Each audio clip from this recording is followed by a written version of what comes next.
नमस्कार बंधुरा चैनले स्वागत।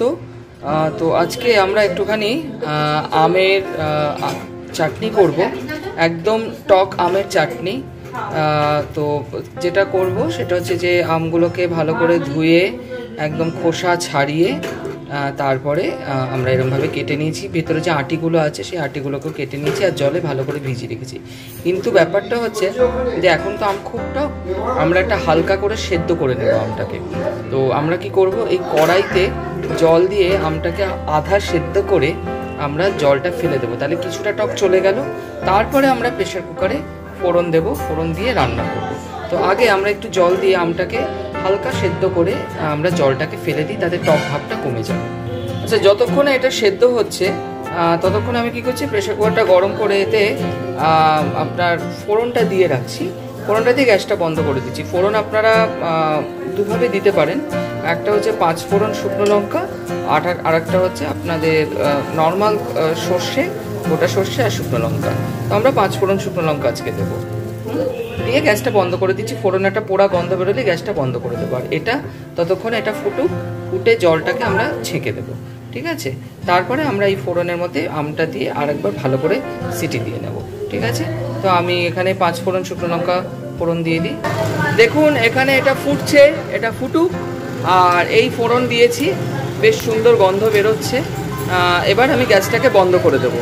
এবার এই জলটা ফেলে এর মধ্যে দিয়ে ভালো করে একটু নাড়িয়ে তারপরে আমি আসছি। দেখুন আমগুলোকে হাফ সেদ্ধ করে জলটা ফেলে দিয়েছি, টকটাও চলে গেছে, ফোড়নও দেওয়া হয়ে গেছে। এবারে আমি আমগুলোর মধ্যে ট্রান্সফার করে দিয়ে গ্যাসটা চালিয়ে দেবো। দেখুন দিয়ে দিয়েছি। এবার গ্যাসটা ধরিয়ে দিয়ে এর মধ্যে একটু নুন, একটু হলুদ দিয়ে একটু জল ঢেলে সিটি মারব। নুন, হলুদ, জল দিয়ে এই দেখুন। এবারে আমি ঢাকনাটা বন্ধ করে দিই, একটা সিটি পড়ুক। এবার একটা সিটি পড়লে গ্যাসটা বন্ধ করে 2 মিনিট রেখে প্রেসারটা রিলিজ করে দেবো। একটা সিটি পড়ুক।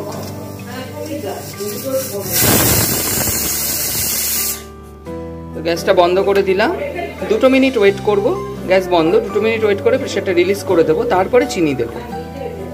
তো 2 মিনিট ওভার। তো এবার প্রেসারটা রিলিজ করে দিই।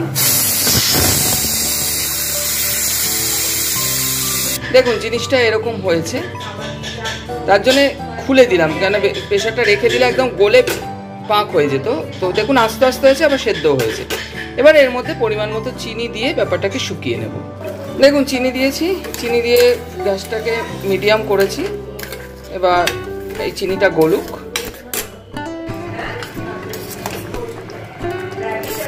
দেখুন জিনিসটা ফুটছে কি সুন্দর, আর একটু ঘন হবে, তারপর বন্ধ করে দেব। দেখুন বেশ মাখা মাখা একটা কনসিস্টেন্সি হয়ে গেছে। এই মুহূর্তে আমি গ্যাসটা বন্ধ করে দিলাম এবং দেখুন এই ওপরে যখন রাখছি, এই যে এই ব্যাপারটা হচ্ছে যে দুটো মিলে একটা হচ্ছে, এইটা মানে হচ্ছে আপনার মানে ভালো কনসিস্টেন্সি, ঠিক আমের চাটনি যেরকম হয়। তো এবার এটাকে আপনি একটা কাঁচের পাত্রে রেখে তারপর স্টোর করে অ্যাজ এ চাটনি হিসাবে খেতে পারেন, ফ্রিজে 2-3 দিন রাখতেও পারেন।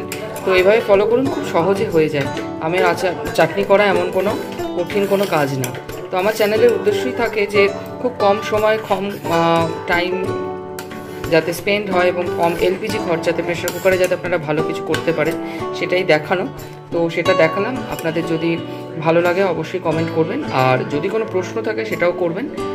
আর চ্যানেলটিকে সাবস্ক্রাইব করবেন, as because your channel subscription is very much necessary and mandatory for the growth of my channel. So next কোনো একটি ভিডিও নিয়ে হাজির হব। Thank you.